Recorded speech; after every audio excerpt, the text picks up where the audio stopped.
अच्छी और सच्ची खबरों में आज सबसे पहले बात दिल्ली एयरपोर्ट के टर्मिनल 3 की करेंगे, जहां औचक निरीक्षण के लिए नागरिक उड्डयन मंत्री ज्योतिरादित्य सिंधिया यात्रियों के बीच पहुंच गए। क्योंकि बीते कुछ दिनों से टर्मिनल 3 पर पहुंचने वाले यात्रियों को वहां कई तरह की दिक्कतों का सामना करना पड़ रहा था, जिसकी शिकायत लोगों ने सोशल मीडिया के जरिए शेयर की। बस फिर क्या था, केंद्रीय मंत्री ज्योतिरादित्य सिंधिया टर्मिनल 3 पर निरीक्षण के लिए पहुंच गए और अधिकारियों को यात्रियों की समस्याओं का समाधान करने के लिए फौरन कदम उठाने के लिए कहा। साथ ही सिंधिया की ओर से भरोसा भी जताया गया है कि आने वाले दिनों में टर्मिनल 3 पर आने वाले यात्रियों की सहूलियत के लिए कुछ और जरूरी कदम उठाए जाएंगे।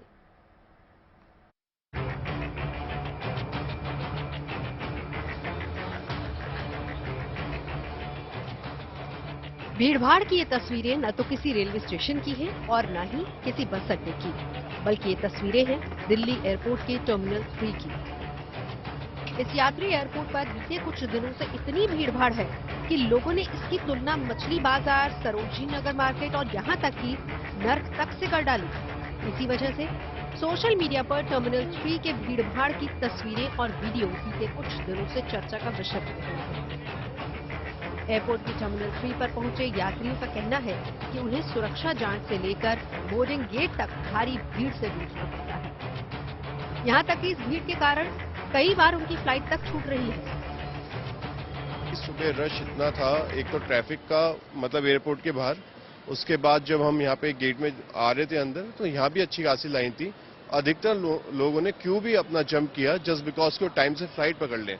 बट कहीं ना कहीं ये कुछ मिसमैनेजमेंट भी है। चलिए, एक बार को मतलब पैसेंजर की गलती हो सकती है, लेट आए, लेकिन जहाँ एयरपोर्ट में पहुंचते ही जब इतनी भीड़ मिलती है, फिर वो आगे फर्दर भी डिले होता रहा मेरा, and I miss my flight. Fact हमें ऑफिशियल मैसेज आया कि आप 3 आवर्स एटलीस्ट पहले आइए। पहली बार हो रहा है या फिर पहले भी हो चुका है? नहीं, पहले तो ये कभी नहीं हुआ, क्योंकि पहले हम यूजुअली 2 आवर्स पहले आते थे, but this time you getting us official message कि आप 3 घंटे पहले आइए। और कुछ खुद भी डर लगा रहता है, क्योंकि फ्लाइट कनेक्टिविटी हर जगह से नहीं है। जी हाँ, जैसे अंदर पे बहुत रश है, इसलिए फ्लाइटों को इतना भीड़ होने के बावजूद भी हम लोग 7:30 की फ्लाइट होने के कारण जल्दी आए। लोगों की इन्हीं शिकायतों और हालात को बेकाबू होता देख नागरिक उड्डयन मंत्री ज्योतिरादित्य सिंधिया को एक्शन मोड में आना पड़ा और वो औचक निरीक्षण के लिए एयरपोर्ट पहुंच गए। केंद्रीय मंत्री को अचानक एयरपोर्ट पर देखकर एयरपोर्ट अधिकारी हक्के बक्के रह गए। तो सिविल एविएशन मिनिस्टर है ज्योतिरादित्य सिंधिया, उन्होंने आज सरप्राइज विजिट भी किया, यहाँ पे जो स्टाफ है उनसे बातचीत भी की ताकि ये प्रॉब्लम जल्द से रिजॉल्व हो। लेकिन जो सुनने में आ रहा है कि कुछ और दिन लगेंगे ये इशू को रिजॉल्व करने में, तो तब तक ये एक एडवाइस है कि जो भी टर्मिनल 3 से यात्रा कर रहे हैं वो जल्दी आ जाए ताकि चेक इन में उनका कोई डिले फेस ना करनी पड़े। इस दौरान एयरपोर्ट की टर्मिनल 3 पर यात्रियों की भीड़भाड़ को देखकर ज्योतिरादित्य सिंधिया भी हैरान रह गए। उन्होंने इस भीड़भाड़ को लेकर अधिकारियों से सवाल जवाब शुरू कर दिए।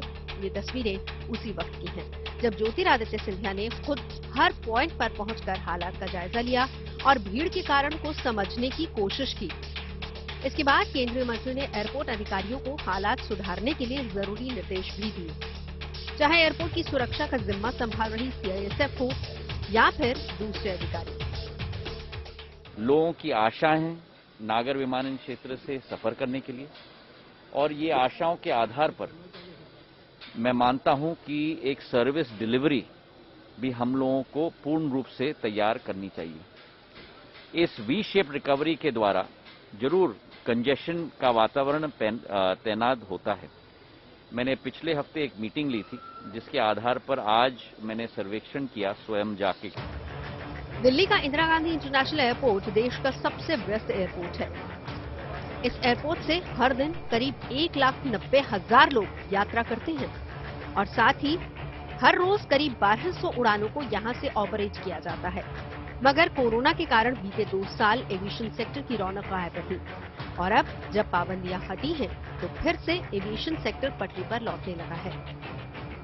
दिल्ली एयरपोर्ट पर यात्रियों की ये भीड़ इसी बात की ओर इशारा करती है, मगर इस भीड़ के कारण जो परेशानी यात्रियों को उठानी पड़ रही है, सरकार का पूरा जोर इस बात पर है कि आने वाले दिनों में इन परेशानियों को दूर किया जाए। दिल्ली से श्रेया चटर्जी के साथ bureau report, good news today. और दिल्ली एयरपोर्ट के टर्मिनल 3 पर जिस भीड़ के कारण यात्रियों को परेशानियां हो रही हैं, उन परेशानियों को सरकार किस तरह से दूर करेगी? सरकार की प्लानिंग क्या है? इन सवालों को लेकर मेरी सहयोगी जितेंद्र बहादुर सिंह ने नागरिक उड्डयन मंत्री ज्योतिरादित्य सिंधिया से बात की। नागरिक उड्डयन मंत्री ज्योतिरादित्य सिंधिया इस वक्त हमारे साथ बातचीत करने की मौजूद हैं। सर, आज आपने एयरपोर्ट पर सरप्राइज विजिट किया, लगातार वहां पर इस बात की हमें बड़ी खुशी है कि जिस क्षेत्र को कोविड के समय में सबसे दर्दनाक स्थिति उत्पन्न हुई थी विश्व भर में, नागर विमानन क्षेत्र, वहाँ एक वी शेप रिकवरी हम लोग देखें, जहाँ 4,07,000 की हम लोगों की मैक्सिमम पैसेंजर हैंडलिंग कैपेसिटी एक दिन में यात्री जो निकले थे प्री कोविड। पिछले 2-3 दिन में हम लोग 4,20,000 के करीब हम लोग पहुंचे। लेकिन इसके साथ प्रेशर भी क्रिएट होता है अधोसंरचना। उस विषय को मैंने 7 तारीख को मीटिंग दी थी मंत्रालय में सारे एयरपोर्ट ऑपरेटर्स के साथ, CISF के साथ, DCAS के साथ, और हमने निर्धारित किया था कि क्या गाइडलाइंस होनी चाहिए और कब तक इसमें इम्प्रूवमेंट आनी चाहिए। तो आज वहाँ जाके मैंने केवल सर्वेक्षण आज नहीं किया है, वहाँ जाके उस क्रियान्वयन की पूर्ण रूप से निगरानी मैंने देखी। जो पहले हमारे एयरपोर्ट पे 14 गेट थे, आज दोनों तरफ एक एक्स्ट्रा गेट खुल चुके हैं, तो 16 गेट हो गए, ताकि जो यात्री एयरपोर्ट के अंदर आ रहे हैं उनके लिए सहूलियत हो पाए।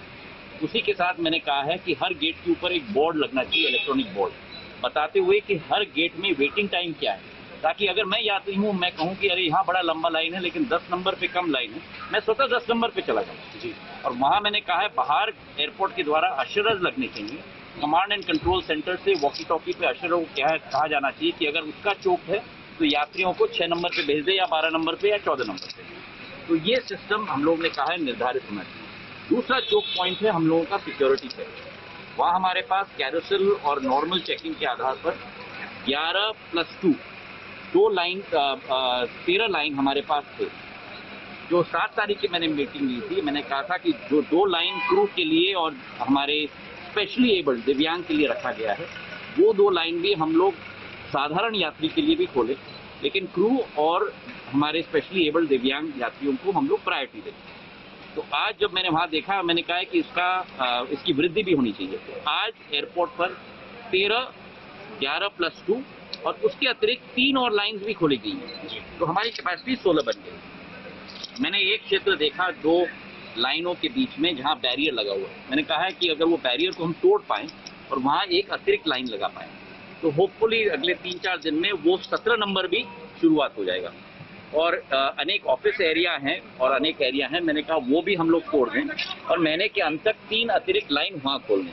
तो टोटल हमारी कैपेसिटी जो 11+2 होती थी, वो होपफुली महीने के अंत तक 20 तक हम लोग पहुँच जाएंगे। तीसरा कदम है कि हम लोगों को देखना चाहिए कि जो सिस्टम है, उस सिस्टम के आधार पर हम लोग कितने यात्री को प्रोसेस कर सकते हैं। उसी के तहत हम लोगों को अराइवल और डिपार्चर की फ्लाइट्स का नियंत्रण हमको करना चाहिए। तो वो रिवर्स इंजीनियरिंग करने को भी मैंने उन लोगों को निवेदन किया। केंद्रीय मंत्री के औचक निरीक्षण के बाद एयरपोर्ट प्रशासन की ओर से क्या कुछ कदम उठाए गए हैं, देखिए मेरी सहयोगी श्रेया चटर्जी की रिपोर्ट। दिल्ली के टर्मिनल 3 से यात्रा करने वाले लोगों को जो कंजेशन के कारण दिक्कत महसूस हो रही थी, उसको सुलझाने के लिए आज civil aviation minister Jyotiraditya Scindia खुद एयरपोर्ट पहुंचे और यहां पे जो स्टाफ है उनसे बातचीत की, कुछ ऐसे सुझाव उनके सामने रखे जिसके तहत ये जो ट्रैफिक हैंडलिंग बेटर हो सके।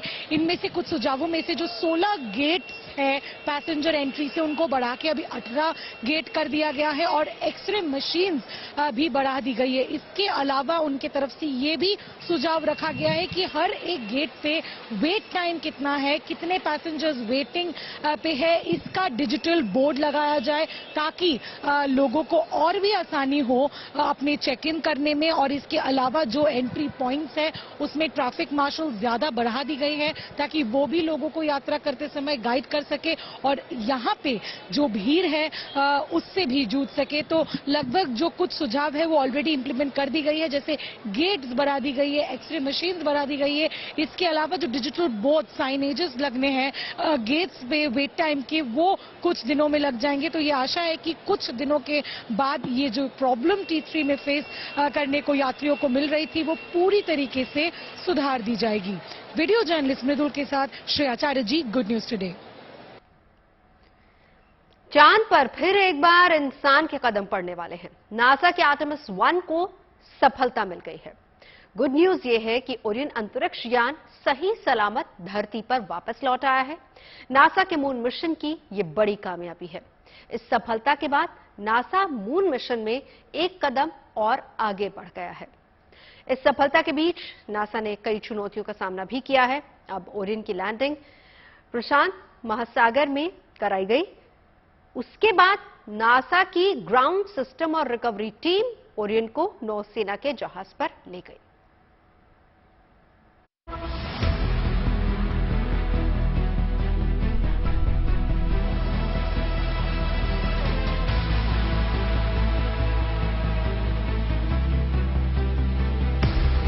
अंतरिक्ष की यात्रा करके पैराशूट के जरिए घर वापसी हो गई। 14 लाख मील का सफर पूरा करके नासा का स्पेसक्राफ्ट सकुशल धरती पर लौट आया। ये एक बड़ा कीर्तिमान है।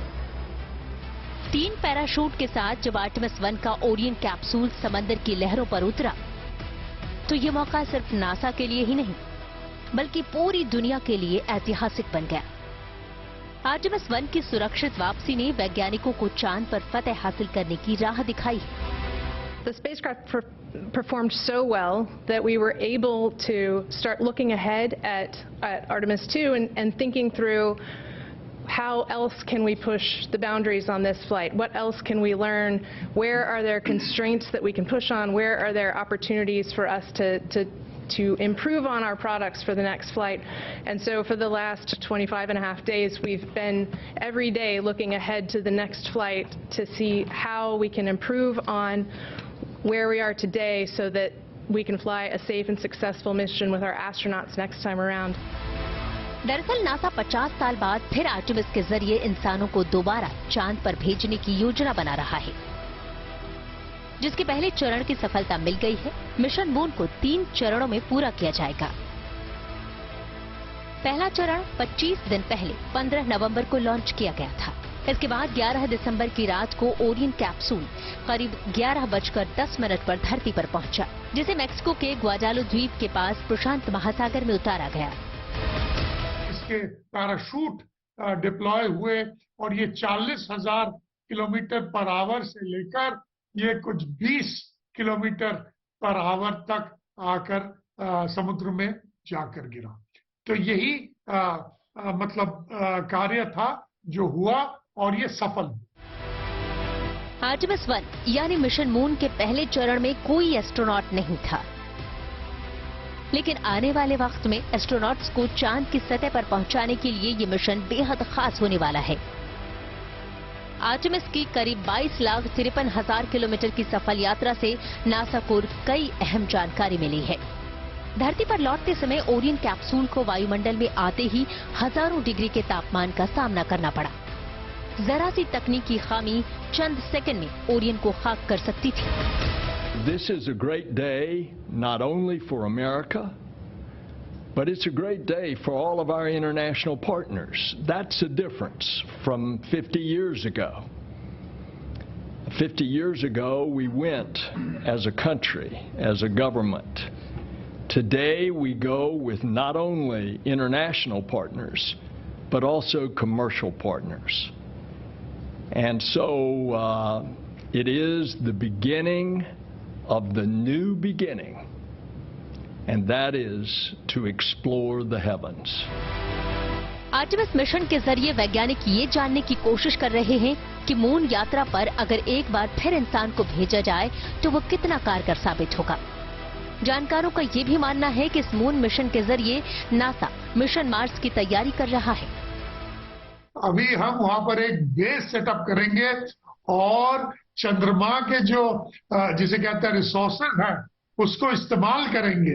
और फिर यही नहीं, जैसे मैंने कहा, वो फिर मार्स में जाने के लिए वो एक बेस, मून बेस को इस्तेमाल करेंगे। तो मेरे ख्याल में ये तो शायद काफी सक्सेसफुल हुआ है, काफी ये आर्टेमिस 1, लेकिन जब तक वो सेंसर्स को पूरी जांच नहीं हो जाती, एनालाइज नहीं कर लेते, वो पता नहीं चलेगा ये कितना सक्सेसफुल है या नहीं। नासा इस मिशन के जरिए चांद पर पानी और बर्फ की मौजूदगी पर रिसर्च करना चाहता है और अगर ये मिशन पूरी तरह कामयाब रहा तो न केवल चांद पर एक बार फिर इंसान के कदम पड़ेंगे बल्कि चंदा मामा के घर आने जाने का सिलसिला भी चल निकलेगा। Bureau report, good news today.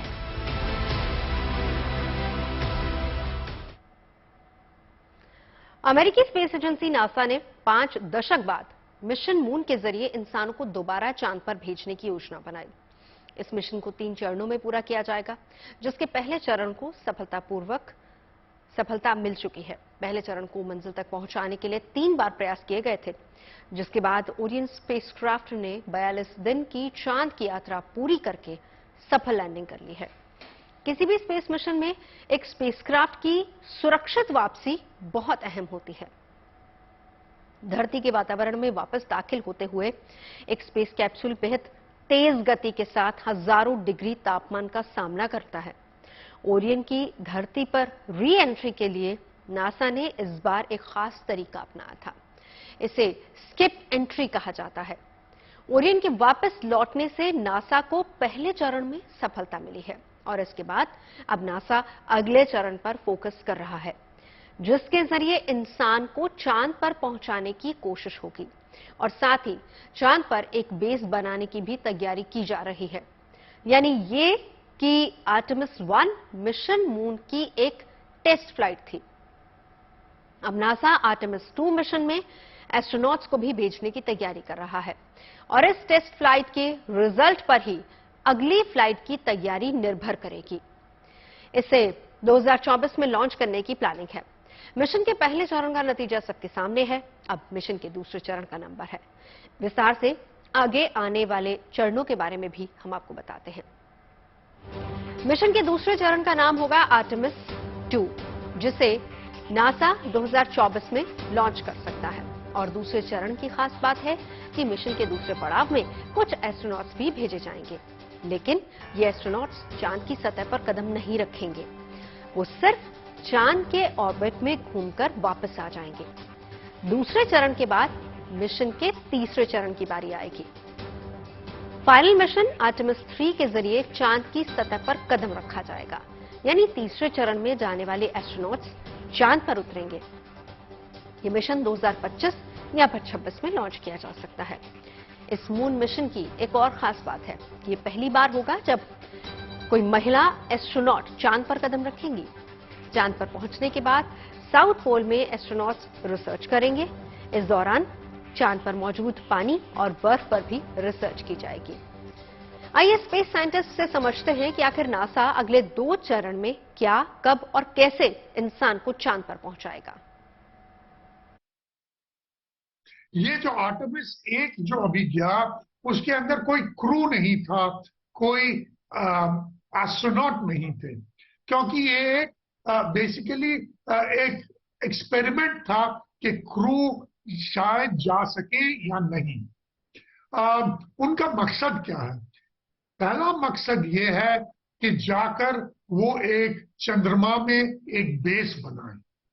दूसरा मकसद ये है कि वो चंद्रमा के बेस में को लेकर वो मार्स में जाए।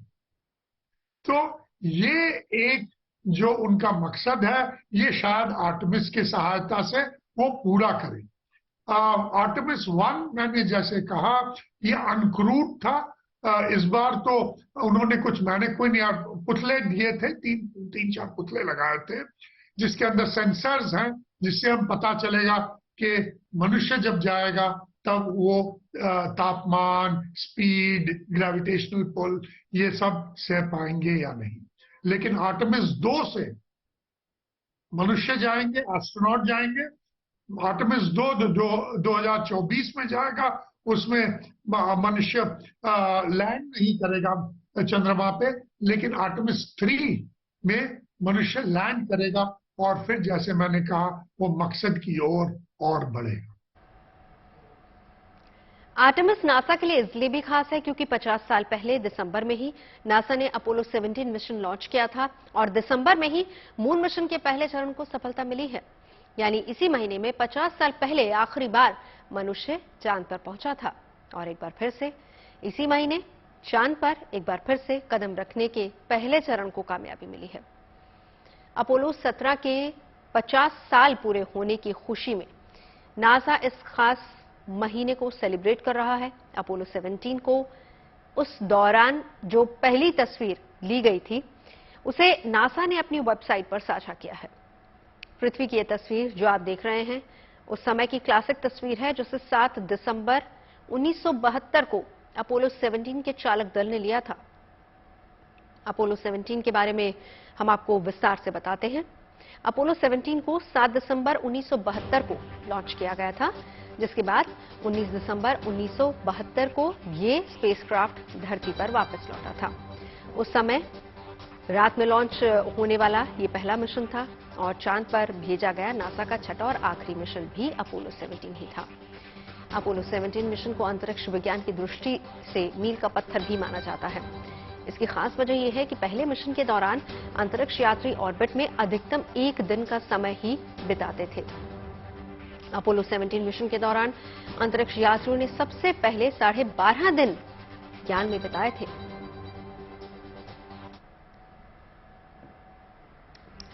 आगे बढ़ते हैं। अगली अच्छी खबर बात उस टनल की जिसका तोहफा मिलने के बाद मध्य प्रदेश में विकास की गाड़ी ने रफ्तार पकड़ ली है। मध्य प्रदेश की सबसे लंबी और देश की सबसे चौड़ी 6 लेन टनल का लोकार्पण हो चुका है। अब ये टनल अपनी इंजीनियरिंग और तमाम खासियतों के चलते चर्चा में है।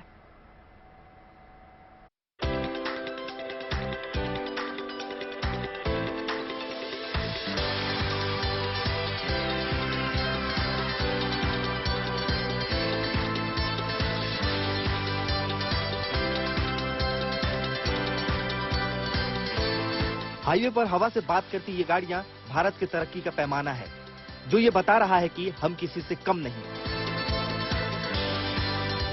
और इसी हाईवे पर बनी ये टनल देश की नायाब इंजीनियरिंग का नमूना है। गुड सीधी मार्ग पर बनी ये मध्य प्रदेश की सबसे लंबी और देश की सबसे चौड़ी 6 लेन वाली टनल है।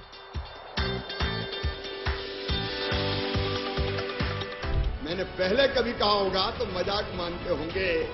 मैंने कहा था कि भोपाल और इंदौर पहले ज्यादा पैसा जाता था, बिंद में कम आता था। मैंने कहा था कि वहां 1 रुपया जाएगा तो यहां 1.25 रुपया आएगा। रीवा जिले के गुड़ इलाके की मोहनिया घाटी को बीच से काटकर 2 सुरंगें बनाई गई हैं।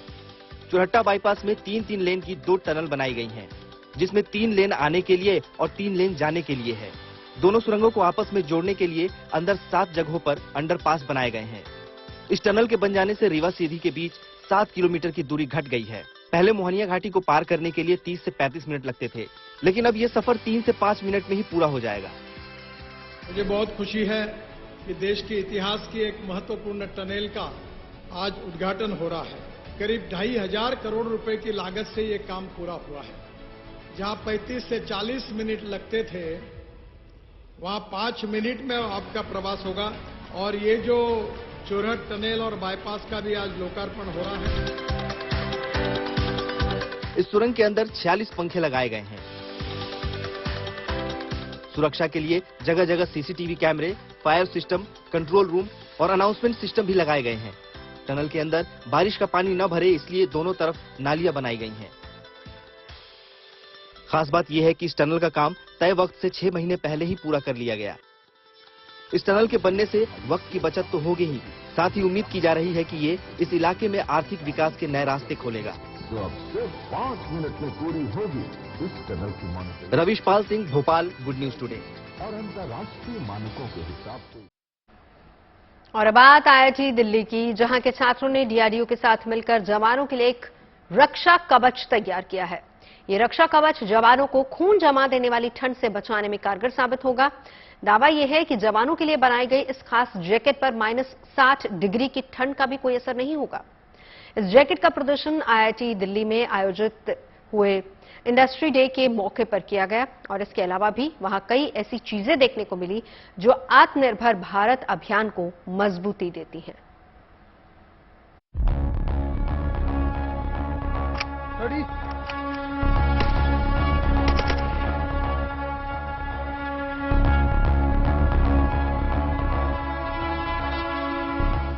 देश की सरहदों की सुरक्षा के लिए हमारे ये जवान खून जमा देने वाली ठंड में भी साल के 365 दिन और 24 घंटे मुस्तैद रहते हैं। चाहे लद्दाख हो या फिर अरुणाचल, जहां हमारे जवानों को -50 डिग्री तक के तापमान का सामना करना पड़ता है। जवानों को इस हाड़ गलाने वाली ठंड से बचाती है सफेद रंग की एक खास ड्रेस, जिसे स्विट्जरलैंड और फिनलैंड जैसे देशों से खरीदा जाता है, ताकि सर से लेकर पैर तक जवान अपने हर अंग को इस जानलेवा ठंड से महफूज रख पाएं। लेकिन अब जवानों की इसी जरूरत को ध्यान में रखते हुए IIT दिल्ली के छात्रों ने खास जैकेट तैयार की है। इस जैकेट को छात्रों ने सेना के लिए रिसर्च करने वाली संस्था DRDO की मदद से तैयार किया है, जो -60 डिग्री के तापमान में जवानों को महफूज रखने में कारगर बताई जा रही है। फिलहाल आपको हम एक बहुत खास चीज दिखाते हैं। पहले भी आपने से जैकेट्स देखी होंगी। ये जो पूरा सूट है ये हमारे देश के जवानों के लिए तैयार किया गया है, खासकर उन ठंडे इलाकों के लिए जहां पर टेम्परेचर -60 डिग्री के आसपास होता है। इस जैकेट को IIT दिल्ली के स्टूडेंट्स ने तैयार किया है और उन जवानों के लिए जो ऐसी जगहों पर रहते हैं जहां पर उन्हें ठंड से बचाने के लिए इस पूरे प्रोडक्ट को तैयार किया गया। सियाचिन, करगिल, द्रास, सिक्किम और अरुणाचल में हजारों जवान सरहदों की निगरानी के लिए तैनात हैं। जानकारी के मुताबिक इन सैनिकों के लिए 3 साल में एक बार स्पेशल ड्रेस और बाकी जरूरी आइटम्स खरीदने पड़ते हैं। मगर आत्मनिर्भर भारत मुहिम के तहत IIT दिल्ली के छात्रों ने अपनी काबिलियत के दम पर देश में ही इस खास जैकेट को तैयार कर दिया है, जिसका वजन महज 4 किलो है। दावा ये है कि ये जैकेट दुनिया की सबसे हल्की जैकेट है और जवान लंबे समय तक इसका इस्तेमाल कर सकते हैं। अभी जो यूज्ड हो रहा है वो हम बाहर से एक्सपोर्ट करता है, लेकिन ये जो जैकेट है ये इंडिया में बना हुआ है और इसका खासियत है ये -60 डिग्री तक जा सकता है ये पहन के, जो इंडिया में कभी नहीं बना है। और ये बहुत ही लाइट वेट है, लाइक नेक्स्ट 4 किलो से कम है इसका वेट और ये बहुत ही ज्यादा लाइट वेट और बाहर के मतलब पूरा वर्ल्ड में ये सबसे लाइट वेट जैकेट हम लोग डेवलप किया है। इस जैकेट में 3 लेयर हैं, जिन्हें तापमान के हिसाब से घटाया और बढ़ाया जा सकेगा। यानी सियाचिन ग्लेशियर जैसे दुनिया के सबसे ऊंचे और ठंडे जंग के मैदान में तैनात जवानों के लिए ये जैकेट किसी रक्षा कवच से कम नहीं है। मैं देख रहा हूँ कि इसमें 3 लेयर हैं। इन लेयर्स के क्या कॉन्सेप्ट है, क्या मतलब उसका? ये जो आउटर लेयर है जो विंड चिल होता है, जो बहुत हवा आता है ठंडी, उसके लिए हम यूज किया है। इसके बाद जो है ये थर्मल इंसुलेशन है जो इंसुलेट करेगा और ये जो फेस फैब्रिक है ये एंटी माइक्रोबियल ट्रीटमेंट दिया हुआ है कि जवान बहुत दिन तक इसको पहन के रह सकते हैं। लाइक 6 महीने के लिए पहन के ऊपर हम जाते हैं जवान तो वो पहन के रह सकते हैं। इसके लिए 3 डिफरेंट लेयर बना हुआ है। सरकार की कोशिश ये है कि धीरे धीरे इन खास ड्रेस के इंपोर्ट को खत्म किया जाए। इसकी जगह देश में ही तैयार विंटर स्पेशल ड्रेसेस का इस्तेमाल जवानों के लिए किया जाए, ताकि दूसरे देशों पर निर्भरता को कम किया जा सके। इसके अलावा IIT दिल्ली के छात्रों ने फायर फाइटर्स के लिए भी एक जैकेट तैयार की है, जो आग से मुकाबला करने में जवानों की मदद करने वाली है। दिल्ली से मनीष चौरसिया के साथ bureau report, good news today. Delhi IIT के छात्रों की तरफ से तैयार ये जैकेट किसी सौगात या फिर वरदान से कम नहीं है, खासकर उन वीर जवानों के लिए जिनकी तैनाती दुनिया की सबसे ऊंचे और दुर्गम युद्ध क्षेत्र सियाचिन में होती है, जो काराकोरम पर्वत श्रृंखला पर लगभग 20,000 फीट की ऊंचाई पर मौजूद है। भारत की सबसे ठंडी जगहों में पहले पायदान पर सियाचिन का इनाम आता है। जनवरी महीने में यहां का तापमान -50 डिग्री सेल्सियस तक पहुंच जाता है। इंटरनेट पर ऐसे कई वीडियोस हैं जिसमें भारतीय सेना के जवान बेहिसाब ठंड की वजह से जमे अंडे, टमाटर और जूस के पैकेट्स को हथौड़ी से तोड़ते नजर आते हैं। दिसंबर और जनवरी में कभी कभी तो यहां 20 फीट तक बर्फबारी हो जाती है। ऐसे हालात में हमारे वीर जवान किसी महामानव की तरह हाथों में हथियार लिए हमारी सरहद की सुरक्षा करते हैं। फिर भी जोश और जज्बे में कोई कमी नहीं आती और इसकी वजह हमारे वीरों को महफूज रखने के लिए भारतीय सेना की वो तैयारियां भी शामिल हैं जिसका एकमात्र मकसद जवानों को हर आधुनिक सुविधा मुहैया करवाना है, जिसमें हर हाल में वो सियाचिन ग्लेशियर पर तैनात हो और सेफ रहे। बेस कैंप प्रतापपुर और खालसर में सेंट्रल हीटिंग वाले 2 शेल्टर्स वहां पर बनवाए गए हैं। प्री फैब्रिकेटेड इन दोनों शेल्टर्स में एक साथ 62 जवान रह सकते हैं, ऐसी व्यवस्था है। इसके अलावा छोटे शेल्टर्स भी हैं जिनमें 8-8 की संख्या में भी सैनिकों की कई टुकड़ियां वहां पर रह सकती हैं। सेंट्रल हीटिंग सिस्टम वाले शेल्टर्स भी आधुनिक रसोई, शौचालय और संचार की सुविधा भी वहां पर मौजूद है और इस तरह के शेल्टर्स लद्दाख में ऊंचाई वाले दूसरे क्षेत्रों पर भी बने हैं। बीआरओ यानी बॉर्डर रोड ऑर्गेनाइजेशन ने भी लद्दाख के कुछ इलाकों में सोलर एनर्जी और सौर ऊर्जा से गर्म रहने वाले कुछ शेल्टर्स बनाए हैं। 15 नवंबर तक सेना की तरफ से 6 महीने की जरूरत का राशन, पेट्रोल, केरोसिन तेल, गोला बारूद, जीवन रक्षक दवाएं और दूसरी जरूरी चीजों को भी जमा कर लिया गया है। अंधेरे और कोहरे में देखने में सक्षम आधुनिक night vision devices, high definition के साथ आधुनिक thermal imager, high range night vision और सेंसर्स का भी इस्तेमाल हो रहा है और इस तरह की सुविधाओं के ही जरिए जवानों का मनोबल बनाए रखने की तैयारी हो रही है, जिनकी तैनाती सियाचिन में सिर्फ 90 दिन यानी कि 3 महीने के लिए ही होती है और ये अवधि पूरी होते ही वीर जवान वहां से वापस अपने बेस कैंप प्रतापपुर और खालसर बुला लिए जाते हैं। उनकी जगह दूसरे जवानों की तैनाती ऊंचे क्षेत्र में कर दी जाती है। ये क्रम 2 साल जारी रहता है और इस तरह 2 साल सियाचिन में तैनात रहने वाली यूनिट के जवानों को करीब 1 साल ऊंचाई वाले क्षेत्र में तैनात रहना होता है। हर साल दिल्ली आईआईटी की ओर से इस इंडस्ट्री डे का आयोजन किया जाता है, जिसके इस 4थे एडिशन में इस जैकेट के अलावा health care, electric vehicles, communication technology, clean energy से जुड़ी कई चीजों का प्रदर्शन किया गया और इन्हीं में शामिल है बायोगैस से चलने वाला ये स्कूटर। देखिए मेरे सहयोगी मनीष चौरसिया की रिपोर्ट। इलेक्ट्रिक व्हीकल आपने बहुत देखे, इलेक्ट्रिक 2 व्हीकल बहुत देखे, लेकिन अब आपको एक ऐसा 2 व्हीलर दिखाते हैं जो बायोगैस पर चल रहा है। आईआईटी दिल्ली में हम मौजूद हैं और ये एक 2 व्हीलर है जो कि बायोगैस पर चल रहा है। बाकायदा इसमें 2 सिलेंडर लगे हुए हैं, इनको आप देख पा रहे हैं। इसका नाम रखा गया है कंप्रेस्ड बायोगैस ऑपरेटेड 2 व्हीलर। इसको बनाने वाले छात्र और उनको ट्रेन करने वाले गुरु दोनों हमारे साथ मौजूद हैं। सबसे पहले अगर आपसे हम पूछें तो किस तरह का ये एक्सपेरिमेंट है आपका और किस तरह से काम करता है? एक्चुअली ये 2 व्हीलर हम लोगों ने परचेज किया था 2020 में, जब BS6 सेगमेंट के स्कूटर्स लॉन्च हुए थे इंडिया में।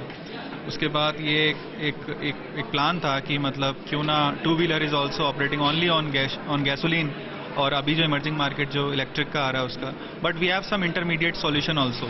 तो इसलिए हम लोगों ने क्या किया कि इसको रेट्रोफिट करवाया, रेट्रोफिट प्रोसेस किया पूरा टीम के साथ, और इससे हम लोगों ने बाईफ्यूल्स पर ऑपरेटेड है। अब ये लिक्विड पर भी ऑपरेट होता है और गैशियस फ्यूल पर भी ऑपरेट होता है।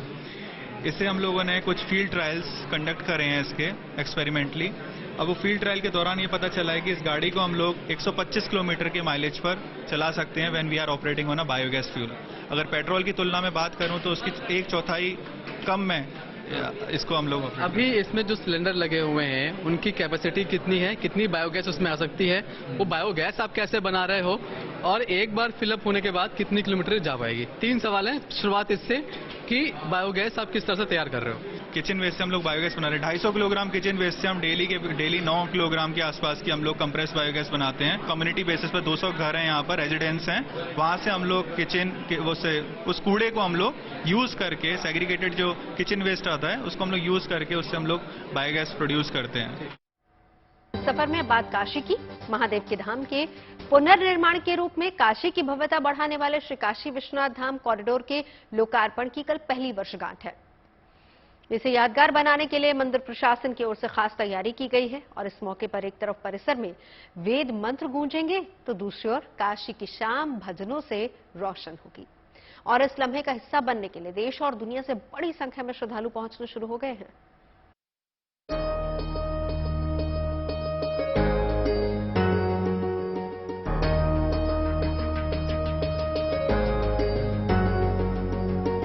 वैसे तो काशी पर बाबा विश्वनाथ की कृपा अनंत है, अपार है। कहते हैं काशी ही शिव है और शिव ही काशी है। काशी में जो जीवंतता है वो आशीर्वाद बनकर भक्तों पर बरसती है। काशी का ये जीवत्व जिस पहचान से जुड़ता है वो है बाबा विश्वनाथ का ये धाम। बाबा का ये धाम काशी की आत्मा है। 1 साल पहले काशी के इस तीर्थ की काया बदली थी और इस कॉरिडोर ने बाबा के धाम को दिव्य और भव्य विस्तार दिया था। बाबा विश्वनाथ कॉरिडोर का यह भव्य रूप अब काशी की नई पहचान है। आध्यात्मिक चेतना का तीर्थ 1 साल बाद अपनी दिव्य पहचान के साथ शिव की शक्ति और शिव की साधना के नए अध्याय के साथ दुनिया के सामने है। करीब 1 साल पहले प्रधानमंत्री मोदी ने काशी विश्वनाथ कॉरिडोर को समर्पित किया था। आज 1 साल बाद ये कॉरिडोर काशी की भव्यता की नई पहचान है। 1 साल बाद महादेव के धाम के पुनर्निर्माण को भव्य स्वरूप में मनाने की तैयारी की जा रही है। इस अवसर पर काशीवासियों और महादेव के भक्तों को भक्ति और संगीत की सौगात मिलेगी। एक तरफ परिसर में वेद मंत्र गूंजेंगे तो दूसरी ओर काशी की शाम भजन से रोशन होगी। पिछले साल 13 दिसंबर को प्रधानमंत्री ने काशी कॉरिडोर का लोकार्पण किया था। ऐसे में काशी विश्वनाथ धाम प्रशासन सुबह से लेकर रात तक सांस्कृतिक कार्यक्रमों का आयोजन करेगा। इस वार्षिक समारोह बाबा विश्वनाथ धाम कॉरिडोर को मनाने के लिए पूरी काशी तहे दिल से स्वागत के लिए खड़ी है। पूरे काशी वासी इसको भव्यता और दिव्यता के साथ मनाने जा रहे हैं, जिससे काशी की जनता के अंदर बहुत बड़ा उत्साह है और पूरे उत्साह के साथ भगवान शिव की बारात, शोभा यात्रा, तमाम विविध सांस्कृतिक कार्यक्रम तथा संगोष्ठियों का भी आयोजन परिसर धाम में किया जाएगा। इस कॉरिडोर के बन जाने से न केवल बाबा के तीर्थ को नई पहचान मिली है, बल्कि यहाँ दर्शन का आनंद भी कई गुना बढ़ गया है। पहले भक्तों को तंग गलियों से होकर बाबा के धाम तक पहुंचना होता था, लेकिन कॉरिडोर बन जाने के बाद बाबा के धाम का रास्ता भव्य और दिव्य नजर आने लगा है। काशी में श्रद्धालु और पर्यटकों की संख्या बढ़ने में भी इस कॉरिडोर ने अपनी बड़ी भूमिका निभाई है। ऐसे में कॉरिडोर के 1 साल की यात्रा पूरे होने का उत्सव भव्य होने वाला है। शिल्पी सेन के साथ Roshan Jaiswal, good news today, Varanasi. खबरें सच्ची होनी चाहिए, अच्छी खुद बहुत लगती है। Navjot Randhawa signing off. आप सुनते रहिए गुड न्यूज और देखते रहिए गुड न्यूज टुडे।